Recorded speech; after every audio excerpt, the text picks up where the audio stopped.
wa asyhadu anna Muhammadan abduhu wa rasuluh la nabiyya ba'dah. Raditu billahi rabba wa bil islami dina wa bi Muhammadin nabiyya wa rasulah. Rabbi shrah li sadri wa yassir li amri wa uqdatam min lisani yafqahu qawli. Puji syukur kehadiran Allah Subhanahu wa taala yang mana pada hari yang berbahagia ini kita telah berkumpul di ruangan yang berbahagia ini dalam rangka kita sosialisasi pembuatan keyakinan kelas dan penerapan segitiga restorasi di SD Negeri 2 Banda Aceh, yang hari ini modul kita adalah 1.4 budaya positif, yang akan nanti diberikan oleh Ibu Vivi Panda Aguilah SPD, guru SD Negeri 2 Banda Aceh. Beliau guru CGP angkatan 9 di Kota Banda Aceh. Baik, yang saya muliakan para dewan guru yang dirahmati Allah, marilah sama-sama kita mulai acara ini dengan ucapan Bismillahirrahmanirrahim. Mudah-mudahan acara kita pada hari ini tetap dalam lindungan Allah Subhanahu wa taala. Baik, kita persilakan kepada teman sahabat guru kita sebagai CGP angkatan 9, kepada Ibu Vivi Panda Aguilah SPD untuk menyampaikan yaitu dengan tema budaya positif. Kepada Ibu Vivi kami persilakan dengan segala hormat. Baik, Assalamualaikum warahmatullahi wabarakatuh. Waalaikumsalam warahmatullahi wabarakatuh. Puji dan syukur kita ucapkan kehadiran Allah Subhanahu wa taala, di mana kita pada hari ini dapat berkumpul di ruangan yang sederhana ini. Mohon maaf atas mengganggu waktunya. Terima kasih juga atas kesempatan dari teman-teman yang sudah menyediakan waktu untuk saya. Tak lupa pula kita sanjungkan salawat dan salam kepada Nabi besar Muhammad Sallallahu Alaihi Wasallam.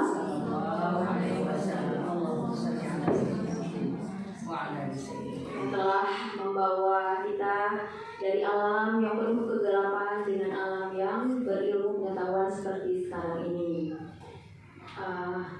Sini saya berdiri di depan teman-teman ingin memberikan atau menyelesaikan tugas saya di modul 1.4, yaitu tentang budaya positif. Jadi ini adalah tugas yang diberikan untuk mengimbaskan kepada teman-teman apa yang sudah kami pelajari di modul 1.4. Nah, pada teman-teman, sebelum kita lanjutkan materi kita di budaya positif ya, kita akan ice breaking dulu ya sebelum kita mulai, jadi supaya kita lebih bersemangat. Dan ini sedang marak-maraknya nih tentang pemulihan, jadi saya ingin mengajak teman-teman untuk mengajak menyanyikan lagu anti bully. Oke? Oke, ya kita mulai ya. 1, 2, 3. Di sini teman, di sana teman, di mana-mana kita berteman. Tak ada musuh, tak ada lawan, semuanya saling menyayangi. Tidak ejek-ejekan, tidak pukul-pukulan, saling tolong dan sayang dengan teman. Tidak ejek-ejekan, tidak pukul-pukulan, saling tolong dan sayang dengan teman. Oke, tepuk tangan semuanya. Baik teman-teman, sekarang kita lihat dulu ya.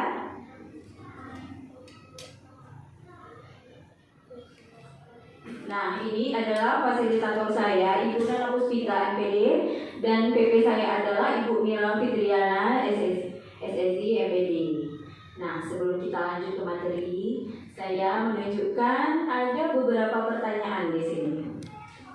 Pertanyaan pertama, setuju atau tidak setuju ya? Oke. Ya. Oke. Pemberian hukuman dapat mendisiplinkan siswa. Setuju atau tidak setuju? Tidak setuju. Kenapa tidak setuju? Karena Bagaimana Bu Salimah? hukuman hukuman itu bukan sebuah proses untuk mendisiplinkan seorang siswa. Bagus sekali ya. Apa yang dijawab sama Ibu Salimah itu benar sekali. Tapi kita lihat lagi. Nomor 2. Pemberian hadiah dapat meningkatkan prestasi siswa. Setuju atau tidak setuju? Setuju? Siapa yang setuju? Yang tidak setuju berarti yang lain ya? Oke, nggak apa-apa. Nah, sekarang nomor 3. Guru harus mampu memberikan solusi pada siswa yang bermasalah. Setuju tidak? Sangat setuju ya. Oke, nomor 4. Guru berperan sebagai teman bagi siswa. Bagaimana? Setuju? Setuju. Tapi nanti kita lihat kembali ya, sebenarnya apa ini ya. Oke, kita lanjutkan lagi. Nah, teman-teman, di sini kita sebagai guru dituntut untuk memberikan mindset positif atau berpikiran positif, yaitu perwujudan dari nilai-nilai keyakinan universal yang diterapkan oleh sekolah. Jadi, kira-kira apa ya budaya positif itu? Ada yang bisa memberi tanggapan atau jawaban apa sih budaya positif? Kebiasaan yang baik. Ya, gimana Bu Fitri? Boleh. Budaya positif itu adalah contoh kegiatan-kegiatan yang baik yang harus dibiasakan supaya menjadi budaya. Gimana? Ada yang lain teman-teman? Ya, apa yang disampaikan oleh Bu Fitri itu sudah benar. Berarti nilai-nilai baik yang ada di sekolah kita itu kita terapkan di sekolah. Contohnya kira-kira apa ya? Contohnya yang udah kita terapkan di sekolah? Ya, silakan Ibu Aminah. Contohnya ketika anak mau masuk ke dalam perkarangan sekolah, salam gitu, kemudian senyum, sapa, kemudian kebiasaan di dalam gema Islami, di dalam sholat, gema Islami itu kebiasaan yang luar biasa untuk anak-anak. Nah itu Bu Bibi. Terima kasih, bagus sekali ya jawabannya. Jadi sebenarnya budaya-budaya positif ini sudah lama sekali kita terapkan, namun mungkin belum masuk ke kategori ataupun bahasanya budaya positif, tapi sudah kita laksanakan, gitu ya. Nah, sekarang kita lanjutkan lagi. Nah, ini dia. Jadi budaya positif itu adalah disiplin positif dan nilai-nilai kebajikan. Itu satu, nanti akan kita bahas di dalam materi ini. Kemudian yang kedua, itu ada teori motivasi, hukuman, dan penghargaan, juga restitusi. Nanti yang ketiga, kita akan coba membuat keyakinan kelas. Dan yang keempat, ada kebutuhan dasar manusia. Yang kelima, ada 5 posisi kontrol. Dan yang keenam, ada segitiga restitusi. Kira-kira dari keenam materi yang dipaparkan ini, mana yang paling menarik buat Bapak dan Ibu nih, buat teman-teman saya? Kira-kira mana itu yang menarik? Yang paling menarik itu masalah yang mana ya? Nomor 2. Nomor berapa Bu Mena? Bu Mena nomor 2. Yang lain teman-teman nomor berapa? Pak Muklis kira-kira nomor berapa Pak Muklis? Bu Tati nomor berapa? Nomor 5. 5 posisi kontrol. Oke, Pak Muklis tertarik sama yang mana? Nomor 2, teori, motivasi, hukuman, dan penghargaan juga restitusi. Teman-teman yang lain bagaimana nih? Nggak ada yang tertarik dengan segitiga restitusi? Gimana? Udah pernah dengar belum? Belum ya, insya Allah nanti kita akan tahu apa itu ya segitiga restitusi. Oke, jadi masing-masing kita punya pendapat dan pemikiran sendiri mana nih yang paling menarik. Nah, kita lanjutkan. Nah, ini dia. Teman-teman, kita sekarang coba cari teman secara berpasangan untuk kita bermain sebentar ya. Nah di sini teman-teman seolah-olah menggenggam barang berharga nih di dalam tangannya masing-masing.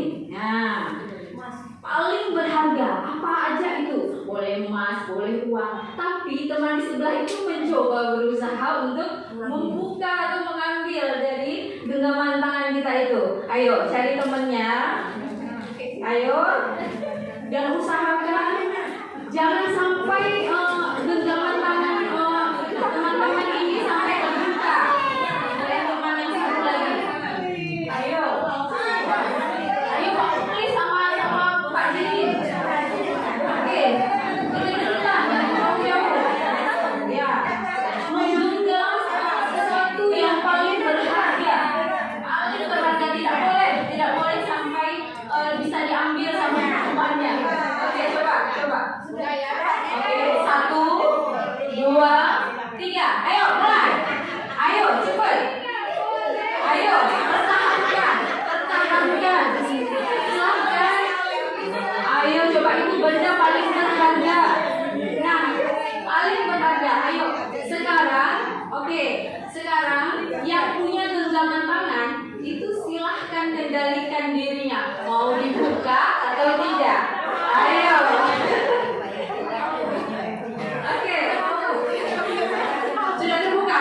Oke, baik. Saya rasa cukup. Terima kasih kepada teman-teman.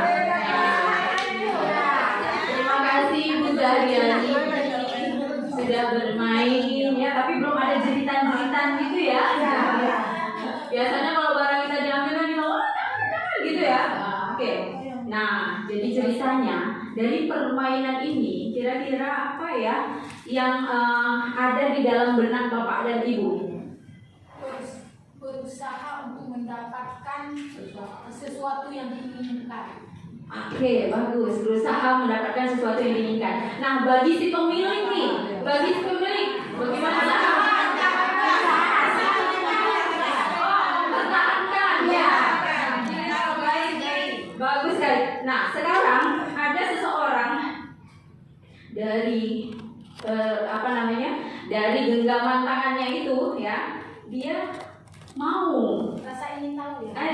Silahkan gitu ya. Boleh, silahkan kamu ambil. Tapi ada juga jangan, tidak. Nah, tapi kira-kira dari mana itu asal jangan tidak itu berasal dari mana ya? Bahasa. Berarti dari hati kita. Siapa yang mengontrol itu tangan?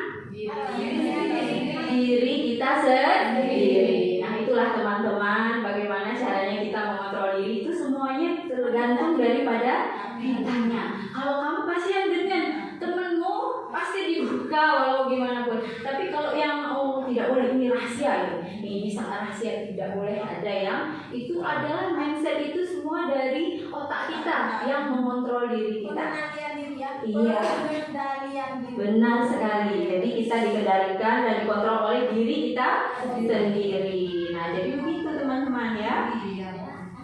Nah, menurut Dr. William Glasser, dalam kontrol teori yang kemudian hari berkembang dan dinamakan choice theory, meluruskan beberapa miskonsepsi tentang makna kontrol, yaitu 1. Ilusi guru mengontrol murid. Misalnya gini, ada nggak siswa kita yang nggak membuat tugas? Ya. Nah, itu sebenarnya ilusinya kalau kita simak itu bukan dari murid sendiri yang mengontrolnya, tetapi dirinya sendiri yang tidak mau membuat tugas. Itu salah satu contohnya ya. Nanti banyak lagi contoh-contoh yang lainnya. Kemudian ilusi bahwa semua penguatan positif efektif dan bermanfaat. Misalnya kita bilang, oh anak-anak ini begini ya, bagian bagus-bagus nih kita kasih tahu. Tapi tetap yang mengontrol dirinya adalah dia sendiri. Jadi nggak bisa juga kita memberikan apapun kalau bukan dirinya sendiri yang mengontrol itu, gitu ya. Kemudian yang ketiga, ilusi bahwa kritik dan membuat orang merasa bersalah itu dapat menguatkan karakter. Nah, ilusinya begitu. Oh, kalau orang dewasa yang ngomong itu sudah tentu benar. Begitu kan ilusinya? Nah, tapi pada dasarnya itu salah ya. Jadi semuanya itu memang dari dirinya sendiri. Jadi belum tentu apa yang dikatakan orang-orang dewasa itu benar. Nah, jadi tidak semuanya benar.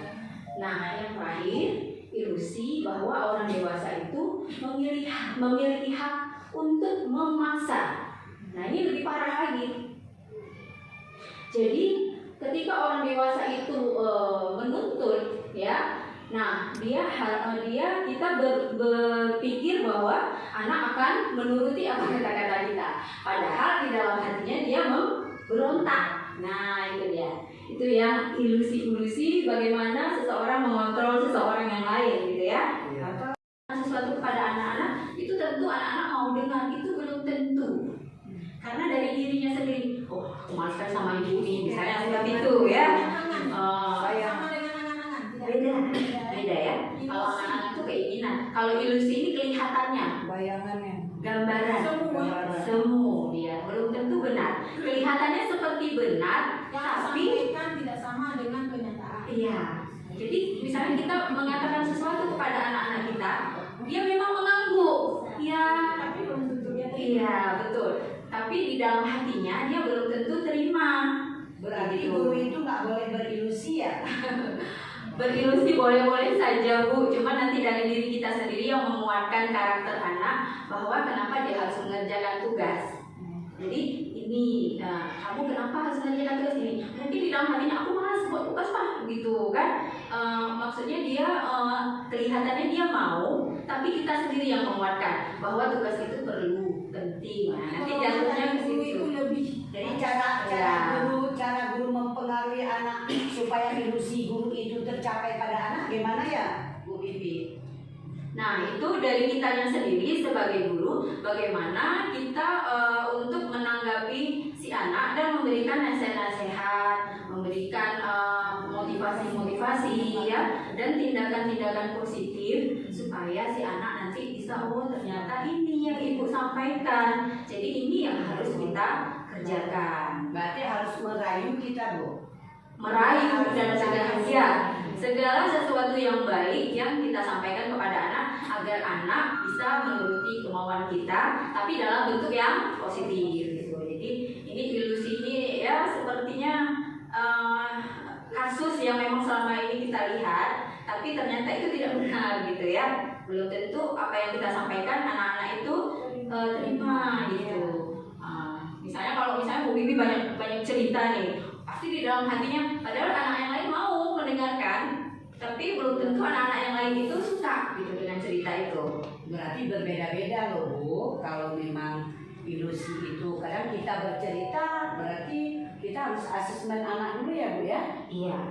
Kalau itu Tidak semua anak mau dengar cerita. Kadang-kadang ada anak mau berbuat. ya, jadi bermacam-macam. Itu nanti larinya ke tempat yang hal pembelajaran, di strategi pembelajaran, nanti jatuhnya ke situ ya. Ini hanya gambaran saja.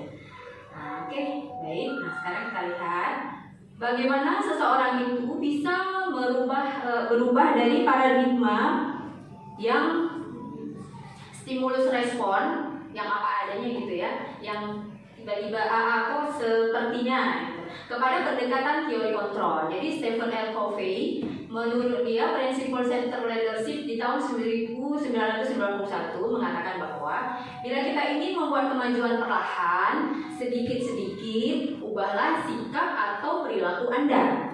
Namun, bila kita ingin memperbaiki cara-cara utama kita, maka kita perlu mengubah kerangka acuan kita. Ubahlah bagaimana Anda melihat dunia, bagaimana Anda berpikir tentang manusia. Ubahlah paradigma Anda, skema pemahaman dan penjelasan aspek-aspek tertentu tentang realitas. Jadi di sini ada stimulus respon yang sesuai dengan kenyataan. Namun dalam teori kontrolnya, nah ini kita lihat misalnya yang pertama ya, realitasnya kebutuhan kita itu sama. Namun dalam teori kontrol, realitas itu berdasarkan kebutuhan kita itu berbeda, jadi nggak sama. Kebutuhan saya dengan kebutuhan ibu-ibu yang lain pasti nggak sama, pasti berbeda. Kemudian semua orang melihat hal yang sama. Namun pada teori kontrol, setiap orang itu memiliki gambaran yang berbeda, jadi nggak sama ya. Nah terus kita mencoba mengubah orang agar berpandangan sama dengan kita. Itu realnya. Tapi pada kenyataannya di teori kontrol kita berusaha harus memahami pandangan orang lain itu tentang dunia. Jadi nggak sama pandangan kita terhadap orang lain, terhadap apapun itu nggak sama ya. Walaupun pada dasarnya memiliki tujuan yang sama gitu. Kemudian perilaku buruk dilihat sebagai suatu kesalahan. Itu kan real ya, nyata ya. Nah, kalau udah buruk itu pasti salah tuh. Nah, padahal semua perilaku itu memiliki tujuan. Nah, gitu. Jadi kalaupun ada sesuatu yang nggak sesuai, tapi sebenarnya memiliki tujuan yang sama barangkali begitu ya. Nah, orang lain bisa mengontrol saya. Itu stimulus responnya. Padahal di teori kontrol itu hanya Anda sendiri yang bisa mengontrol diri Anda gitu ya. Jadi sama seperti yang tadi ilusi. Jadi semuanya itu dari dalam diri kita sendiri. Nah, ini ada lagi nih lanjutannya ya. Pemaksaan ada pada saat saya bisa mengontrol orang lain. Anda tidak bisa mengontrol orang lain. Nah, pemaksaan ada pada saat bujukan itu gagal.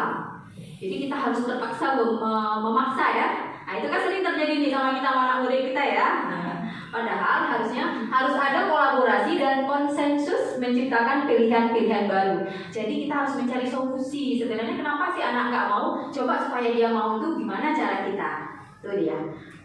Terus model berpikir menang atau kalah. Nah ini nggak ada lagi nih sekarang. Jadi zaman sekarang ini model berpikirnya adalah menang dan menang gitu. Jadi nggak ada yang kalah, semuanya menang. Karena semuanya memiliki tujuan yang berbeda. Gitu. Nah kita lanjut lagi, disiplin positif.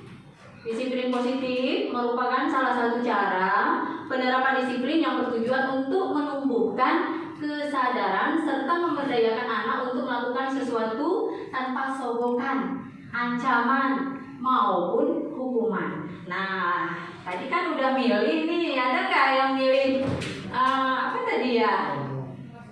Nomor 1 ya, dengan penghargaan ya. Nah, ini dia. Jadi disiplin itu nggak boleh diberikan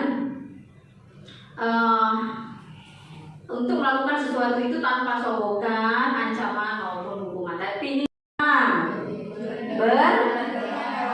beriman dan bertakwa kepada Tuhan yang Maha Esa. Yang kedua, berkebinekaan global. Ketiga, 4, mandiri. 5, kreatif. Dan yang keenam, bernalar kritis. Mudah-mudahan di dalam kelas kita bisa menerapkan ini semua. Walaupun tidak semua dimensi bisa kita capai dalam 1-2 hari, pelan-pelan ya. Nah, jadi mudah-mudahan Bapak Ibu ini sudah paham. Mungkin lebih paham dari saya ini, karena yang udah duluan dapat di Bapak dan Ibu, sementara saya ini baru belajar ya. Oke, baik. Nah, kita lanjutkan lagi. Motivasi apakah yang mendasari tindakan Anda? Nah, coba nih, pilih nih teman-teman. Yang nomor 1 siapa? Menghindari ketidaknyamanan dan hukuman. Kalau kita mau melakukan sesuatu nih, tindakan motivasi diri kita nih, apakah teman-teman karena melakukannya itu karena mau menghindari ketidaknyamanan dan hukuman? Siapa? Ayo. Mungkin termasuk saya ya. Kemudian yang kedua, untuk mendapatkan imbalan atau penghargaan dari orang lain. Tidak setuju.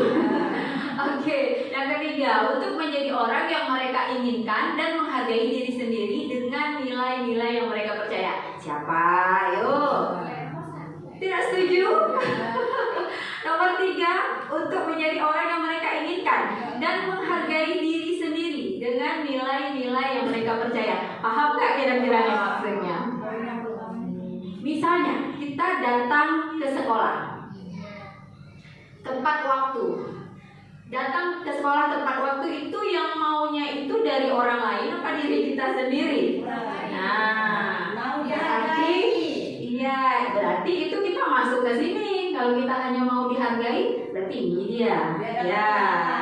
Kalau ini satu lagi, untuk menghindari ketidaknyamanan atau hukuman. Misalnya nanti kalau nggak cepat datangnya nih, nanti disetrap nih sama ibu, ya kan? Nah, oke.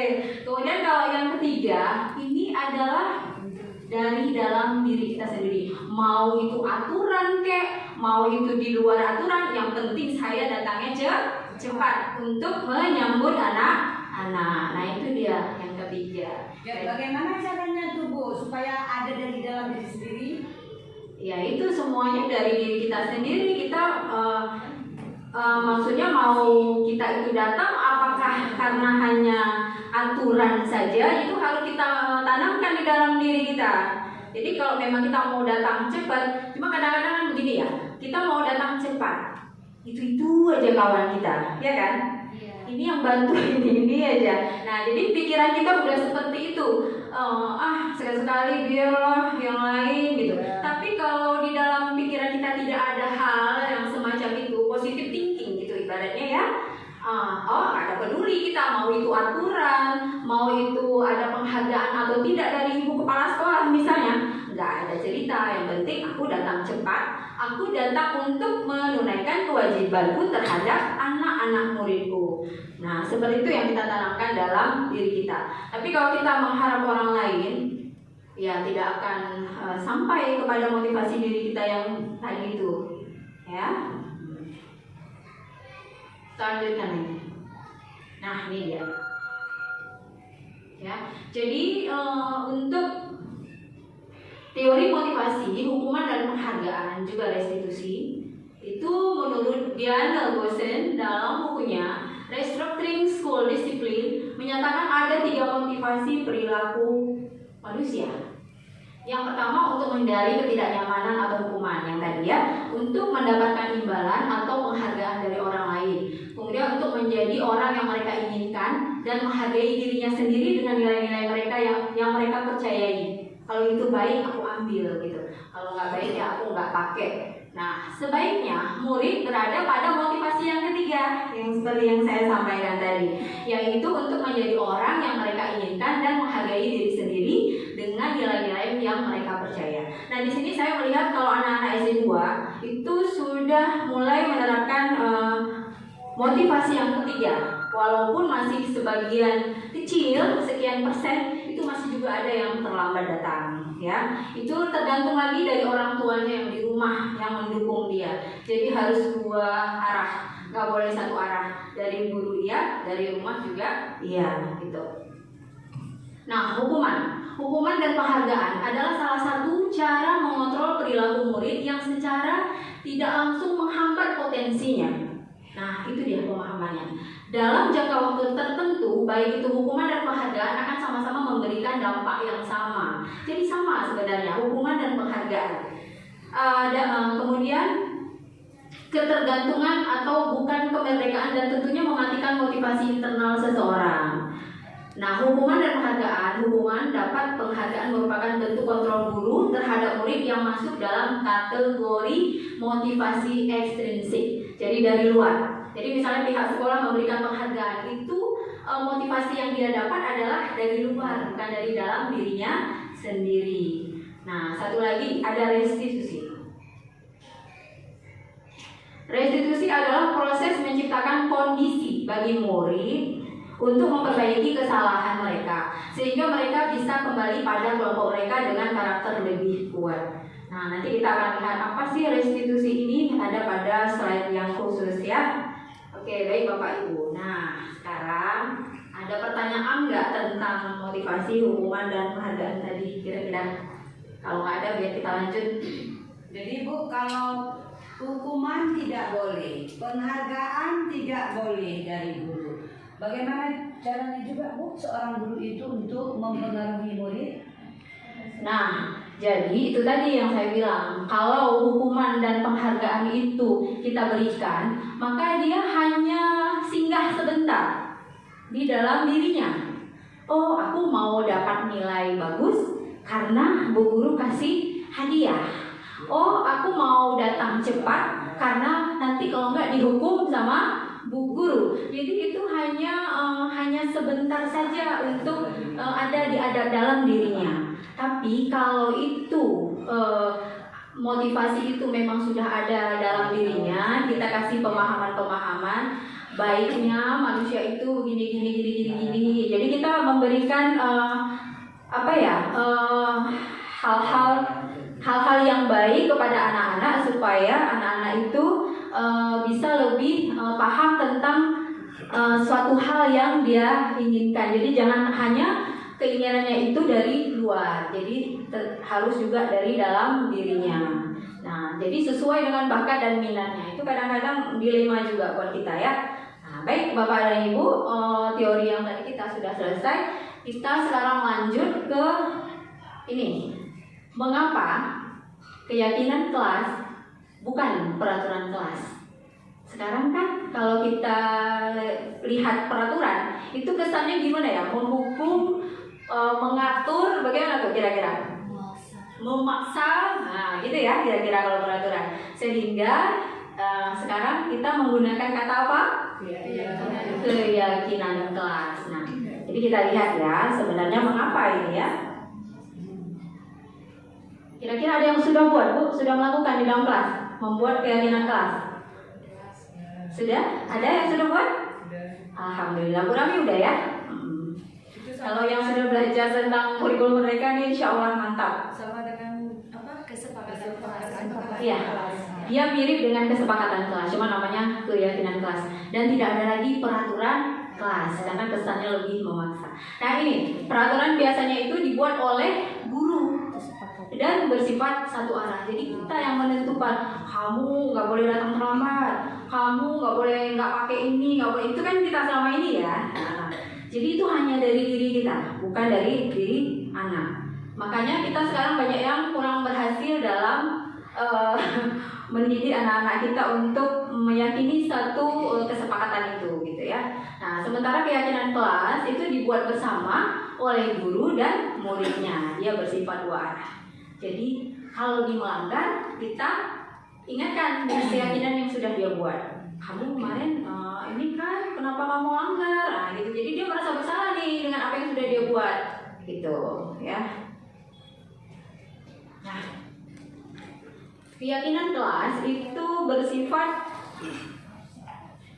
lebih abstrak daripada peraturan. Kalau peraturan yang lebih rinci dan konkret, gitu ya. Kemudian keyakinan kelas berupa pernyataan-pernyataan universal.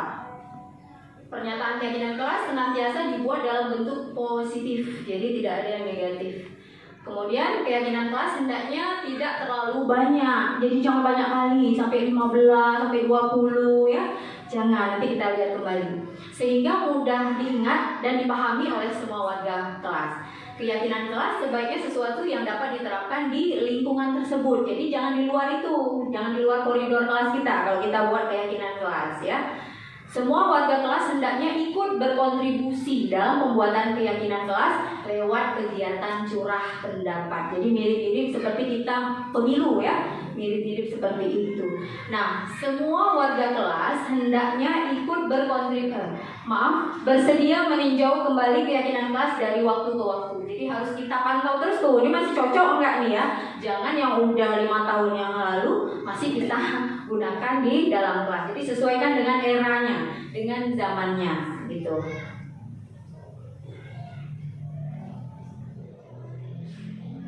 Bagaimana caranya kita membuat keyakinan kelas di dalam kelas kita? Nah, ini dia prosedur cara pembuatannya yaitu, nah jadi nanti kita sama anak-anak bisa kita buat kegiatan seperti ini ya. Yang pertama, mempersilakan warga sekolah atau muridnya di sekolah, di kelas untuk bercurah pendapat tentang peraturan yang perlu disepakati. Misalnya apa sih yang mau disampaikan sama anak-anak? Kita bisa bagikan post-it sama anak-anak ya.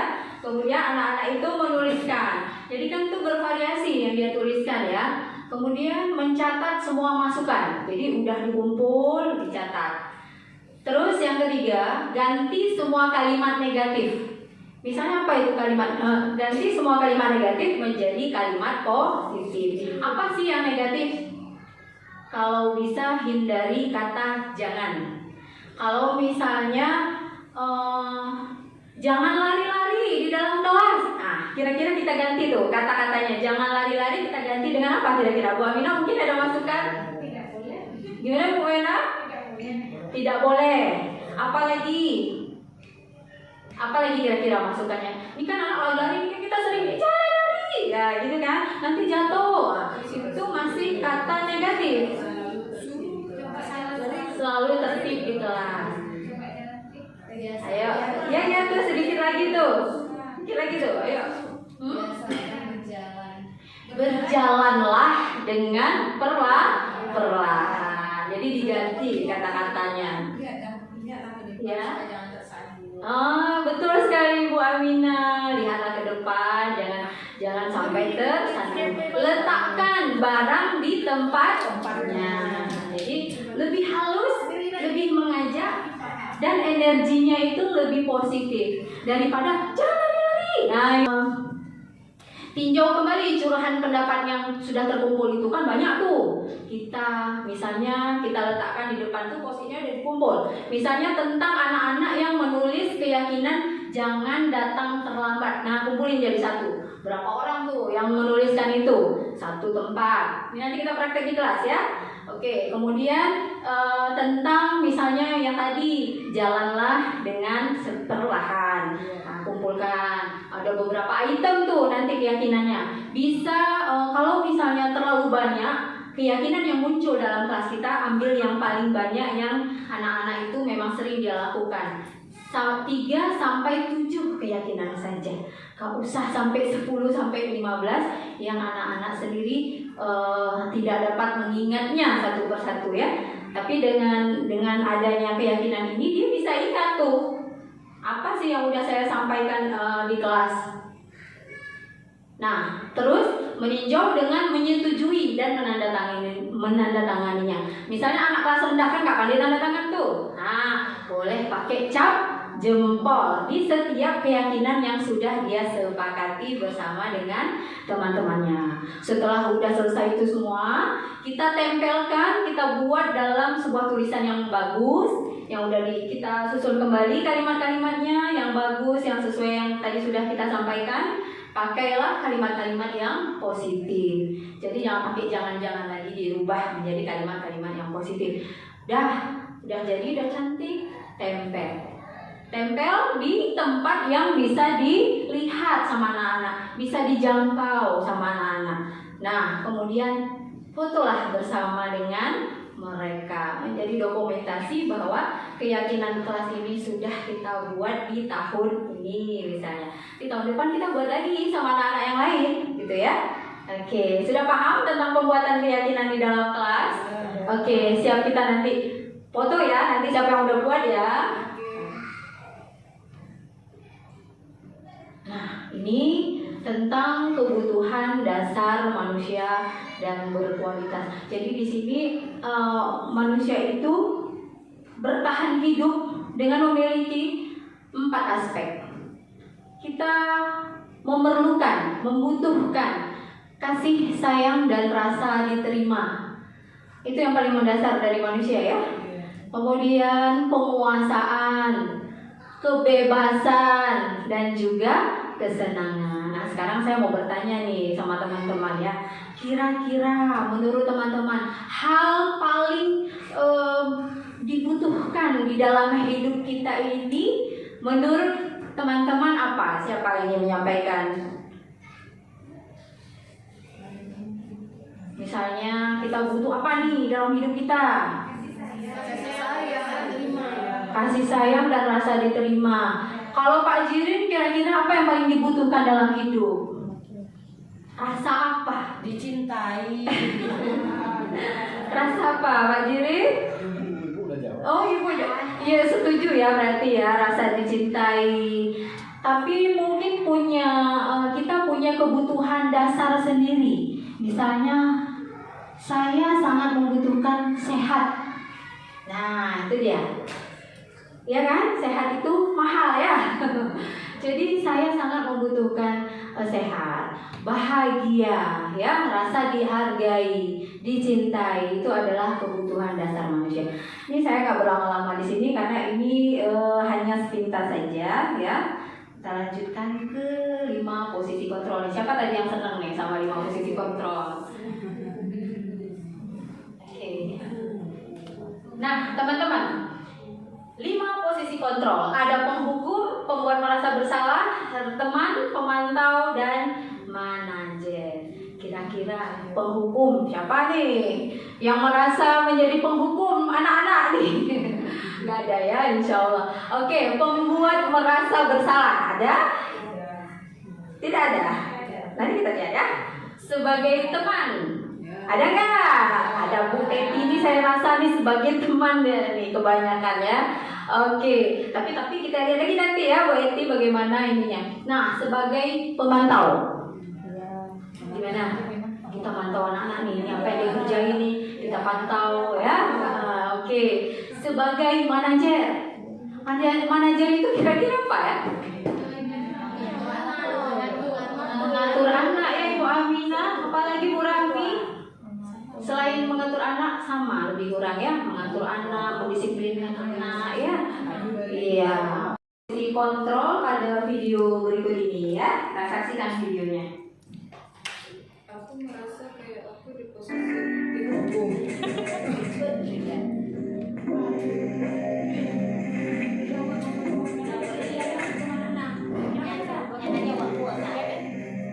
Naren, sini kamu. Selamat pagi Bu. Selalu terlambat. Kamu deh, pasti terlambat. Maaf Bu. Saya Apa? Apa coba? Alasan kamu apa lagi? Kapan sih kamu tidak terlambat? Malas sekali ya kamu jadi anak. saya Dasar pemalas. Gak kapok-kapok sih kamu. Sudah berapa kali terlambat? Sana, kamu keliling lapangan basket 2 kali. kenapa saya harus keliling lapangan basket Bu? Kenapa? Kamu melawan ibu. Berani-beraninya jawab. Sudah terlambat, masih berani jawab pula. Sekarang, keliling lapangan basket 5 kali sekalian. Biar kapok. Cepat. Pergi sana ke lapangan basket. Bisa aku. Iya. Jadi Di pintu gerbang. nah, itu adalah posisi penghubung. Nah, kira-kira siapa nih yang mirip-mirip dengan ibu guru yang tadi? Aduh, mudah-mudahan nggak ada ya kita di sini. Teman, sekarang kita saksikan video selanjutnya yaitu posisi pembuat merasa bersalah. Ya, kita saksikan.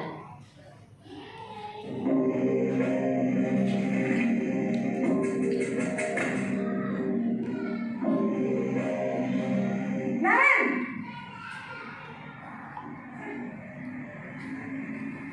Selamat pagi Bu. Naren. Kamu kenapa terlambat lagi, nak? Ya Tuhan, Naren. Kamu senang ya bikin ibu susah ya? Kalau kamu terlambat lagi, nanti ibu yang ditegur bapak kepala sekolah, nak. Disangka ibu tidak bisa membina kamu. Duh, gimana ini? Maaf Bu. Duh, Gusti Naren. Kamu suka ya kalau ibu ditegur bapak kepala sekolah? Terus, sekarang ibu harus tulis apa ini di buku absen? Ini kamu sudah sering terlambat loh. Ibu harus apa coba? Maaf Bu. Maaf sekali. Ya sudah, lain kali jangan bikin ibu susah lagi ya nak ya. Ibu tidak akan kuat lagi kalau kamu begini terus. Bisa jantungan kalau ibu ditegur bapak kepala sekolah. Sana cepat ke kelas. Maaf ya Bu. Maaf sekali. Oke, itu adalah posisi Posisi pembuat merasa bersalah. ya. Berbicara. Di posisi sebagai teman.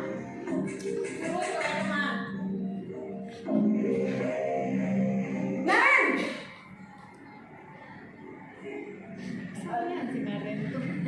Selamat pagi Bu. wah, sudah jam berapa ini nak? Terlambat lagi ya sayang. Iya Bu. Habis ibu saya belum membangunkan saya Bu. Kamu malah menyalahkan ibu kamu. Kamu bukannya anak yang larinya paling kencang. Kok terlambat sih? Iya Bu. Saya memang terlambat bangun tadi. Jadi biarpun saya lari kencang, tetap gak kekejar Bu. Ya sudah sana. Nanti lain kali larinya lebih kencang lagi ya. Biar gak terlambat lagi. Bikin seneng ibu. Demi ibu. Bisa kan? Bisa lah Bu. Ya sudah sana masuk kelas. Ibu beresin urusan absen kamu. Kamu ini ada-ada saja. Nah, itu ya sebagai teman. Ini tepuk tangan. Itu sebagai teman. Jadi kita fair gitu terhadap anak muda kita. Ya. Itu video tadi sebagai teman. Enggak, memang pemantau. Nah, ini adalah video sebagai pemantau. Jadi kita saksikan video berikut ini. Apakah kita sesuai dengan sebagai pemantau? Nah, kita lihat.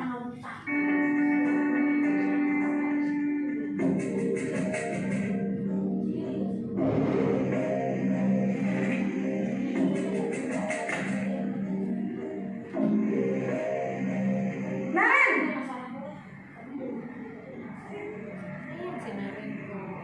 Selamat pagi Bu. Naren, apa peraturan sekolah kita tentang jam berapa kita harus masuk sekolah, nak? Kita harus di sekolah jam 7, Bu. Iya betul, sekarang sudah jam 7.20. Naren sudah tahu konsekuensinya jika terlambat hadir. Paham, Bu. Saya harus tinggal kelas pas jam istirahat selama 20 menit. Iya benar, konsekuensinya demikian. Jadi nanti jam 9.30 pas istirahat, kamu harus tinggal di kelas, kerjakan tugas tambahan untuk ketertinggalan kamu, ya? Baik, Bu. Nah, itu posisi sebagai pemantau. Jadi ada konsekuensi yang diberikan kepada anak murid yang terlambat tadi. Nah, sekarang yang terakhir ya. Kita lihat satu lagi video. Nah, sebagai posisi manajer. Nah, kita lihat sekarang. Lihat perbedaannya. Naren!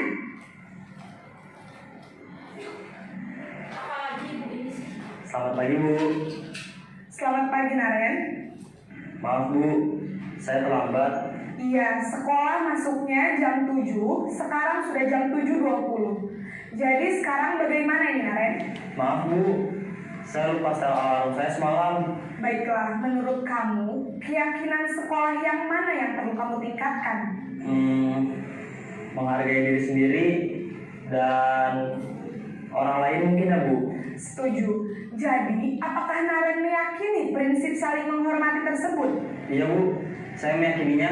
Apakah Naren bersedia memperbaiki masalah keterlambatan ini? Bersedia, Bu. Bagaimana kamu akan perbaiki masalah keterlambatan ini?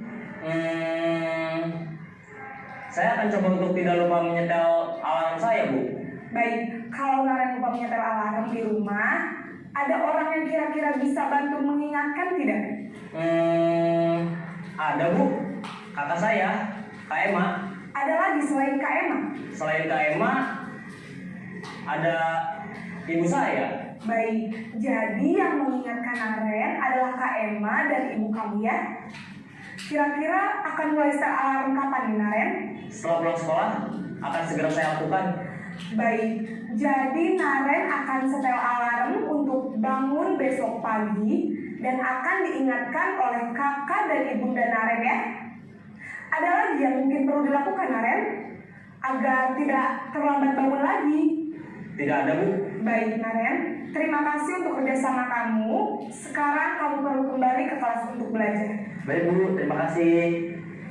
Nah, itu dia posisi sebagai manajer. Setelah kita menyimak 5 video kontrol yang tadi, kira-kira mana nih yang paling bagus untuk menangani sebuah kondisi terhadap siswa kita yang melakukan kesalahan?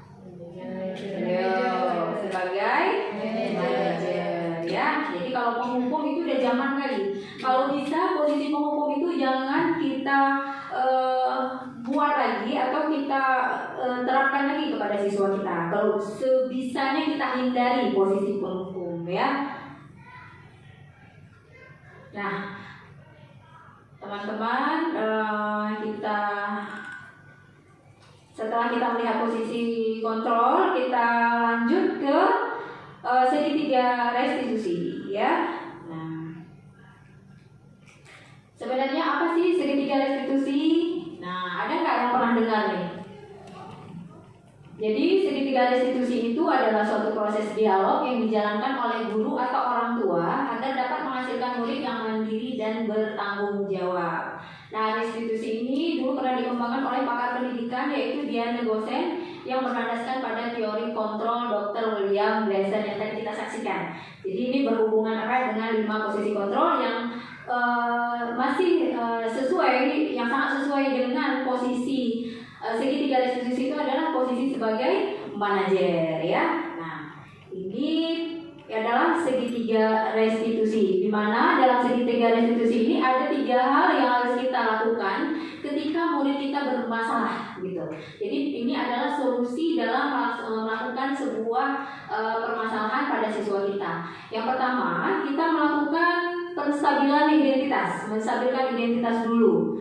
Kemudian yang kedua, kita validasi tindakan yang salah. Jadi apa sih yang dia lakukan yang sudah membuat kesalahan. Kemudian menanyakan keyakinan. Jadi setelah yang terakhir ini kita tanyakan langsung dan dia sendiri yang memberikan solusi. Jadi bukan ibu gurunya, ya. Jadi dia sendiri kenapa terlambat. Nah, seperti Sinaren tadi, ya kan? Kenapa sih terlambat? Nah, berarti ada solusi yang dia tawarkan. Harus menghidupkan alarm ketika dia tertidur. Dan ada yang membangunkan. Jadi harus ada juga dengan orang tuanya ini. Kalau nggak dengan orang tuanya, maka juga Sinaren tadi akan terlambat. Nah, ini dia ya. Yang pertama, menstabilkan identitas. Nah, kegiatan ini dilakukan berdasarkan prinsip bahwa membuat kesalahan itu adalah bagian dari proses pembelajaran. Ya, kita lanjut lagi yang kedua.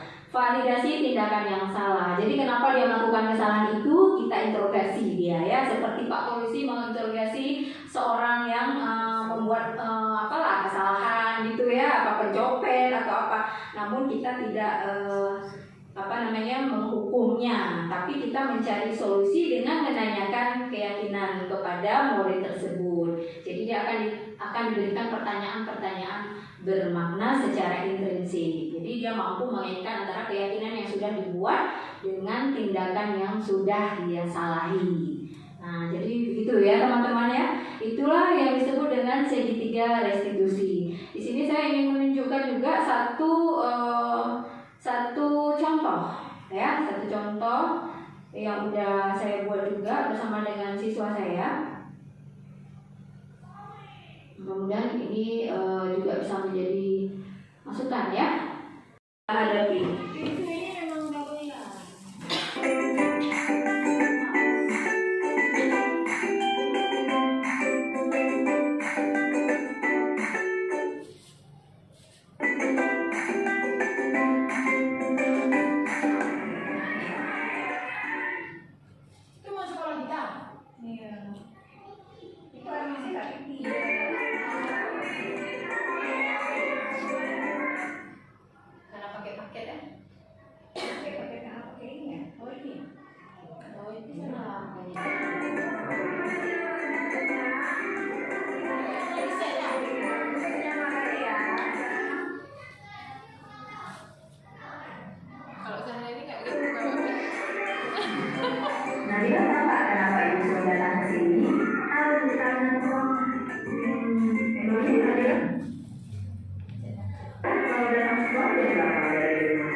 Menstabilkan identitas ya, kita tanya-tanya dulu sama anaknya.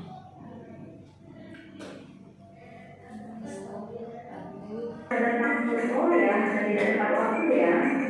Nah, jadi kita memang sebagai manusia yang benar, kita pernah melakukan kesalahan. Nah, itu juga dulu pernah kalau datang ke sekolah, kemudian juga pernah masuk ke dalam kelas. Nah, di sini kita tidak mencari siapa yang salah, namun kita coba mencari solusi ya. Kita ada solusi supaya anak juga itu tidak datang terlambat.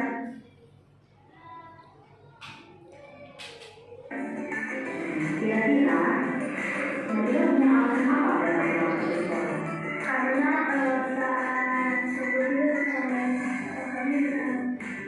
saat sebelum itu jadi akhirnya tidurnya terlambat. Nah itu ya Kak Nabila. Jadi Kak Nabila jadi kesiangan bangunnya ya.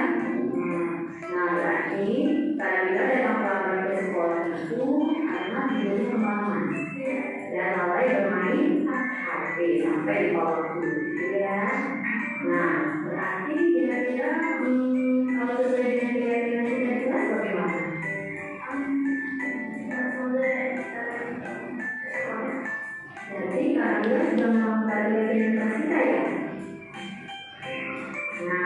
Nah, supaya kita kira-kira satu lagi untuk supaya kita dalam tepat waktu apa yang akan kita lakukan? Tidak tepat waktu.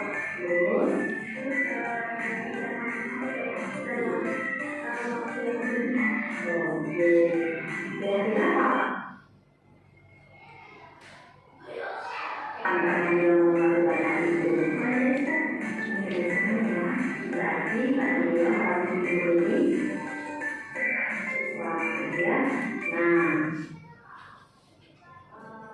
Oke, kita ikuti sini aja ya.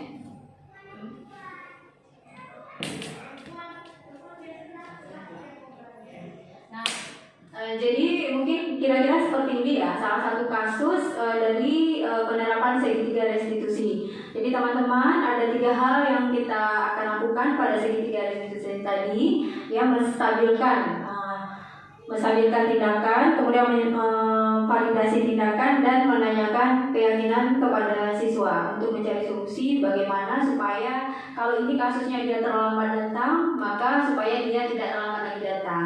Jadi jangan kita bentak-bentak ya, kita tanya dulu sih kenapa dia harus datang terlambat. Mungkin ada juga yang membantu orang tuanya di pagi hari ya. Jadi sehingga dia bisa datang terlambat. Jadi harus hati-hati sekali kita terhadap siswa kita. Nah, baik. Terima kasih. Mungkin ini saja yang dapat saya sampaikan. Mudah-mudahan kita bisa terapkan di kelas kita masing-masing dari pemahaman yang sudah saya paparkan. Terima kasih banyak atas waktunya kepada teman-teman. Saya akhiri. Wassalamualaikum warahmatullahi wabarakatuh. Waalaikumsalam warahmatullahi wabarakatuh.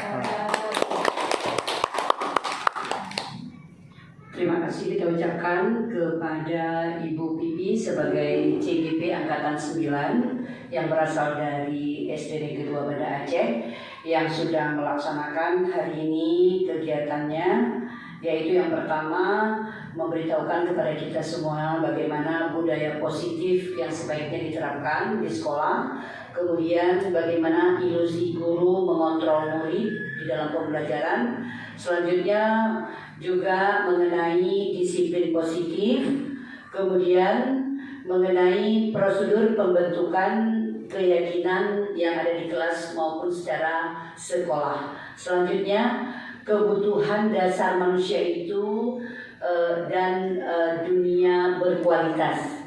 Selanjutnya yang terakhir adalah merupakan ada 5 posisi kontrol yang dapat kita terapkan untuk proses pembelajaran. Kepada Bapak Ibu dan Bapak Ibu Guru Dewan Guru SD Negeri 2 Banda Aceh, semoga apa yang disampaikan pada hari ini bermanfaat bagi kita semuanya. Kita dapat menerapkan di sekolah dan kepada anak-anak kita. Mudah-mudahan kita dapat menerapkan sebaiknya dan anak-anak kita juga akan menjadi anak yang baik. Terima kasih kami ucapkan kepada Bu Pipi. Semoga dengan CGP ini Ibu dapat menambah wawasan lebih baik lagi, menjadi guru yang profesional, dan harapan kita semuanya Bu Pipi itu lulus dengan predikat yang sangat memuaskan di dalam CGP. Demikian pada hari ini saya sebagai kepala sekolah yang telah memandu acara ini, mudah-mudahan bermanfaat bagi kita semuanya. Terima kasih atas segala perhatian. Mohon maaf atas segala kekurangan. Wassalamualaikum warahmatullahi wabarakatuh.